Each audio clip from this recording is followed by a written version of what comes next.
নমস্কার বন্ধুরা, কেমন আছো সবাই? আমার চ্যানেলে সবাইকে স্বাগত জানাই। আজ আমি তোমাদের মেথি আর আলু ভাজা দেখাবো রেসিপিটা। কিরমভাবে করেছি নিশ্চয়ই বলে দিচ্ছি। কী দিয়েছি, খুব সাধারণভাবে করেছি আর ভীষণ সুস্বাদু খেতে হয়েছিল। আর মেথি তো ভালো খাওয়া, শরীরের পক্ষে ভীষণভাবে।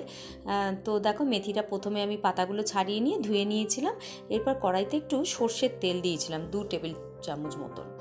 হ্যাঁ, তার মধ্যে দিয়েছিলাম একটু 5 ফোড়ন দিয়ে বেশ ভালো করে মানে অল্প একটু মিনিটের মতন ওটা একটু ভেজে নিয়েছিলাম বাদামি রঙ করে। আর এই আলু না সিদ্ধ করে রেখেছিলাম ধরে নাও 90% মতন, মানে একটু একটা সিটি হলেই নামিয়ে দেবে, তাহলেই হয়ে যাবে। আর দেখো, এখানে একটু কাঁচা লঙ্কা কুচি নিয়েছি আর মেথি পাতা তো আছেই, ধোয়া পরিষ্কার করা। এই দেখো, এখানে কি করেছি, পুরো তেল আর কি মেনলি কড়াতে একটু বুলিয়ে নিই, যাতে কড়াতে না আটকে যায়। এই যে আলুটা ভাজবো তখন কি হবে, কড়াই আটকে যেতে পারে, তাই ভালোভাবে হাই ফ্লেমে কিন্তু এটা ভাজতে হবে যাতে না আটকে। যদি লো ফ্লেম করো, লো ফ্লেমের প্রয়োজন নেই, কারণ আলু আমার সিদ্ধ করাই আছে। ব্যাস দিয়ে দিলাম, দিয়ে একটু নাড়াচাড়া করে বাদামি রঙ হালকা হালকা গায়ে আলুর লাগলেই ছেড়ে দিতে হবে, কোনো অসুবিধা নেই। একটু বেশি কম ভাজা হলেও অসুবিধা নেই। দেখো, এই মতন একটু ভাজা হয়ে যাওয়ার পর আমার কেটে রাখা কুচি করে রেখেছিলাম পাতাগুলো দিয়ে দিলাম আলুর মধ্যে, দিয়ে একটু নাড়াচাড়া করে নিলাম।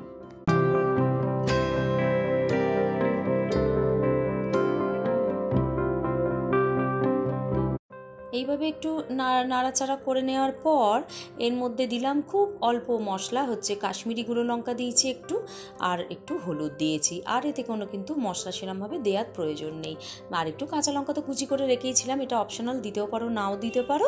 আর দেখো, এখানে একটু ঘি দিয়েছি যাতে করে আরও বেশি এই শাক আর মেথি শাক আর আলুটা এনহ্যান্স হয়, মানে ভীষণ ভালো একটা ভালো গন্ধ ছাড়ে।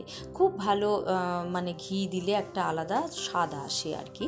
তো দেখো, আবার একটু নাড়াচাড়া করে নিয়েছিলাম আর কি। তারপর একটু নুন দিলাম, নুনটা পরিমাণ মতন দিতে হবে, যেরকম নুন আর কি লাগবে সেই মতন একটু ভালো করে মাখিয়ে নিতে হবে আর কি নুনটা দেওয়ার পর।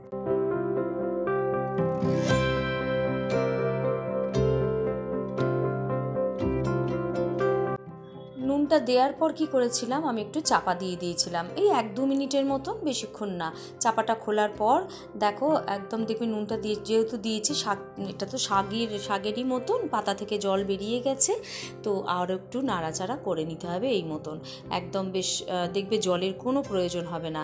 হ্যাঁ, যদি আলুটা সেদ্ধ না হতো তখন আবার একটু জল হয়তো প্রয়োজন হতো, কিন্তু চাপা দিয়ে বেশ খানিকটা সময় লাগতো। আলুটা খুব ভালো করে সিদ্ধ করে নিতে হবে একটু পরিমাণ অনুযায়ী। 1 মিনিট মতন একটু ঢাকনাটা খোলার পর একটুখানি মিশিয়ে নিতে হবে, ভালোভাবে কষিয়ে নিতে হবে আর কি, আর কিছুই না। খুব তাড়াতাড়ি আর অল্প সময়ের মধ্যে এটা তৈরি হয়ে যাবে। দেখো, আর এটা না ভাত, রুটি, শুকনো ভাতের সাথে, রুটির সাথে, পরোটার সাথে ভীষণ ভালো লাগবে। বন্ধুরা, তোমাদের কেমন লাগলো আমাকে জানিও, জানাতে কিন্তু ভুলো না। আর আমার যদি ভালো লাগে এই ভিডিও যে রেসিপিগুলো, তাহলে প্লিজ একটা সাবস্ক্রাইব করো, লাইক করো, আর কমেন্ট করতে তো ভুলোই না।